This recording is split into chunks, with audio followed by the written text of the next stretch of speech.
Ишгалчылар Кырымга канунсыз шекилде өз ватандашларына кетирип ерлештиргени үчүн месулиеттикке желп этилмели. Бу кануний шекилде бекитилмек керек дей Кырым татар халкынын лидери Мустафа Жемилев. Буну о Юкары Шуранын комитет топлашуунда теклиф этти.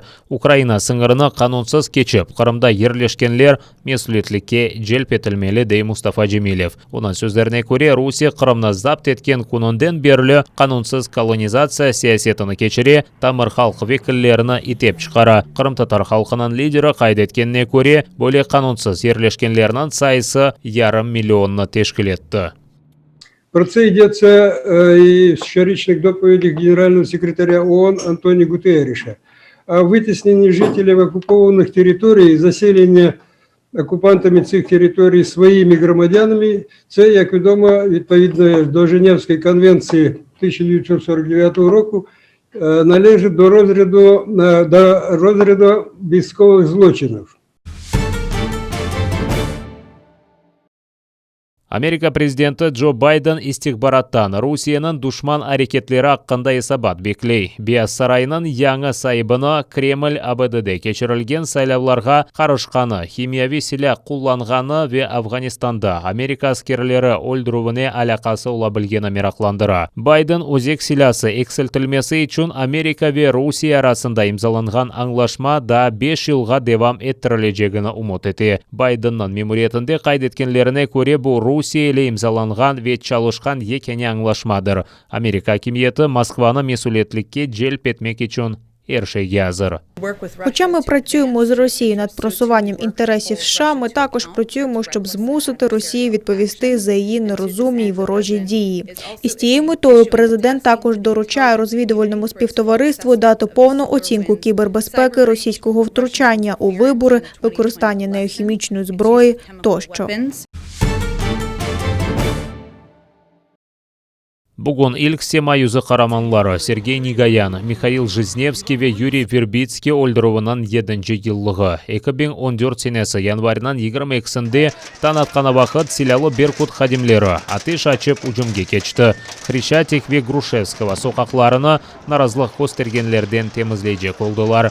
Bir saattan Ukraina eng belli maydan faali Sergey Nigayan öldürülgeni hakkında haber aldı. 20 yaşında olgan genç 4 kurşun algan. Biraz sonra 25 yaşında olgan Beyaz Rusiyeli Mikhail Жизневский ve Lvov'tan kelgen alim Yuri Verbitsky atıp öldürüldü. Verbitsky'nin cesedi azap izlerinden Kiev civarında tapıldı. Da yüzlerce faal yaralangan edi. Berkut keçirgen ucumga bakmadan faaller uleden son öz позицияларını qaytarıp yangi barrikadalar kurgan edi. І вам слава, сині гори, кригою окуті, і вам лицарі великі, Богом не забуті. Борітеся, поборете, вам Бог помагає. За вас правда, за вас слава і воля святая. Rusия muhalifi Алексей Навальный Rusiyelilerini narazılıklarga çıkmaga çağırdı. Hakimiyet ise onun tarafdarlarını yakalay. Muhalifnin matbuat katibi Kira Yarmыш miting keçirilip ve teşkil etilip kaydelerini bozganında ve politsiya xadiminin buyrug'una bo'ysunmaganında qabatlanıp 9 kunga yakalandı. Арестовали на 9 суток, но вы знаете, что делать 23 января в 14:00 центральная улица ваших городов. Приходите. Rusiya muhalifi Alexey Navalny shtabının temsilcileri Rusiyanın çeşit koşularında yarın yanvarının 23'inde keçirilecek mitinglerge hazırlana. Navalny'nin saytında Rusiyelilerge mitinglerge çıkma çağırığı yerleştirildi. Öz pozitsiyasını eng faal mektep talebeleri bildirmekte. İçtimai ağlar bu mevzuda videonen toldu. İçtimai ağlarda narazılık aksiyasında özünü nasıl tutmak gerek olğanı anlatılı. Narazılıkka Navalny için değil de herkes o'zi için, o'z haqlari qo'rchalanmasi için çıkmak gerek deyler. Русофобом нажиться на моих взглядах. Я в золотистых полях и колосях. Ляг со мной рядом. Bazı bir mektep talebeleri o'z sınıflarında asıl olgan Putin'nin portretlerini alıp onun yerine Navalny'nin resmini asalar.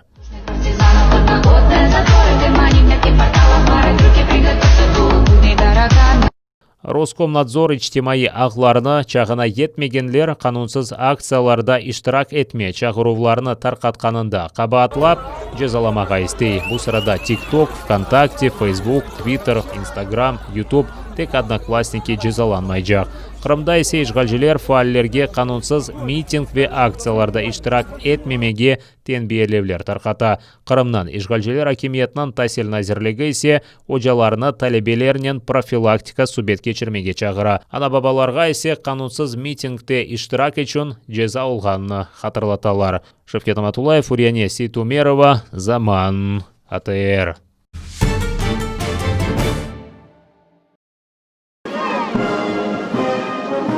Бүгін Украинада бірлешіп күні қайдетілі. Бұл күні 102 ел әвелсі. 1919 сенесі Украина Халық Жұмхуриеті ве Ғарп Украина Халық Жұмхуриетлері бір девлеттікленмесі үшін аңлашма имзалады.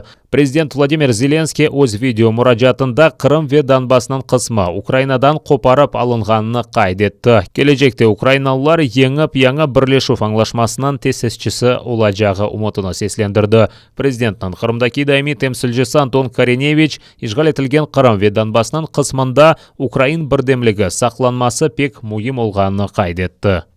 Якщо більше 100 років тому важливою була злука українців з Наддніпрянщини та Західної України, то сьогодні особливого значення має соборність всіх громадян України, які проживають на території України, зокрема на тимчасово окупованих територіях в Криму та на Донбасі. Сьогодні ми живемо в своїй державі, проте значна частина наших громадян проживають в умовах окупації. Саме тому значення акту злуки і Дня Соборності сьогодні є важливим символом того, що всі ми разом і що тимчасова окупація обов'язково закінчиться, а наш державний прапор буде піднятий на всіх частинах території України.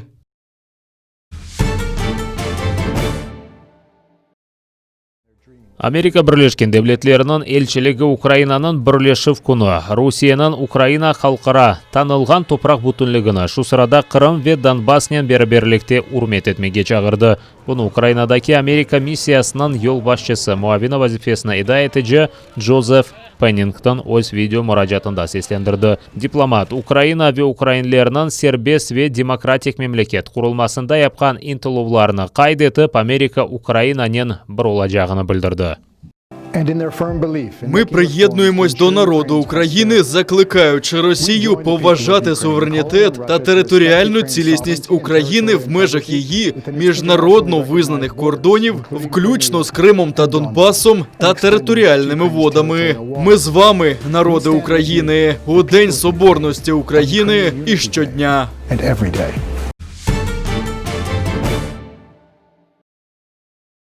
Адым-адым 1058 километр месафені инсанлар бір сыраға тізіліп Украина пайтақтыны ишғал етілген Қырымнен бағлай. 30 000-ден зияде инсан виртуаль бірдемлік зынжырына қошылды. Акция түневін башланды. Оңа қошылмақ үшін Unite-Ukraine.com сайтында қайттан кечмек керек еді. Зынжыр Киевдеки София мейданынан Ахмеджитеки Шевченко адына паркына қадар узанды. Онлайн акцияға қошылған иштиракшыларының ресімлері Киевны Ахмеджитнен Украинаның бірдемлік күні бірлештірді.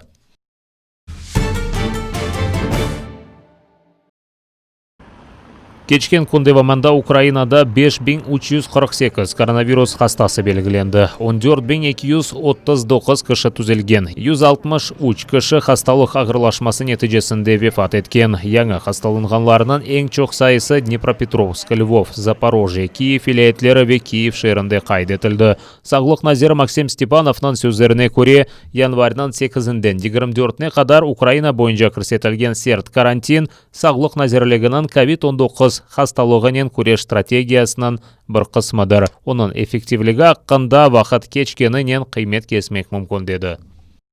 На сегодняшний ранок в нашей краине меньше 19 тысяч пациентов перебывают в наших лекарнях.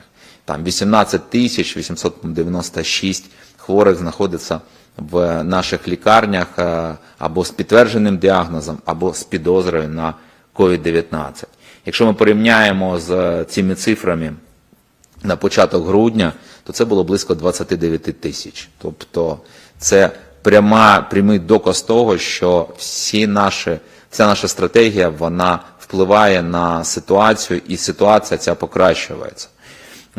Щоб оцінити до кінця, як саме вплинув от ці конкретна річ, жорсткі карантинні заходи, треба почекати ще після завершення жорсткого карантину, переходу на іншу стадію нашої стратегії.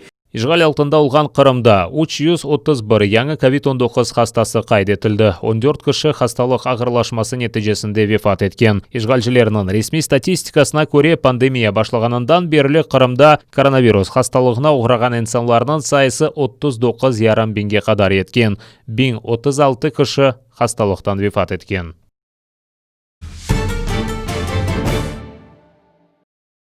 Жебеде Украин армиясы пөлдірілді. 36-й бригаданын деңіз пиядечісі Уйкен матрос Александр Астрепьевны душман нишанчысы атқан. Украин арбилері жевап оларақ атеш açқанлар. Бұндан ғайры душман күчлері да 7 кере атешкес режиміні бозып, Украин арбилері позицияларына ұжым еткенлер. Русия незаретінде олған жен-кеверлер граната атыжы құланған. Бұнен берабер Украин арбилері душманның пилотсыз учыжы алетлеріні қайд еткен. Олар жебесізіғін кечкен. Радиоэлектрон күреш тәртібатлары бұл учыжы әлетлеріні зарарлаштырған. Бұнен берабер душман күчлері бұйы калибрлы майын атыжы құланғаны қайд етілген. Поблизу ПЩВК противник відкривав вогонь зі станкового протитанкового гранатомета та мінометів 82-го калібру. Поруч із населеним пунктом Широкине окупанти відкривали вогонь з гранатометів різних систем, мінометів 120-го калібру та великокаліберних кулеметів. На обстріли збройних формувань Російської Федерації українські воїни відкривали вогонь у відповідь.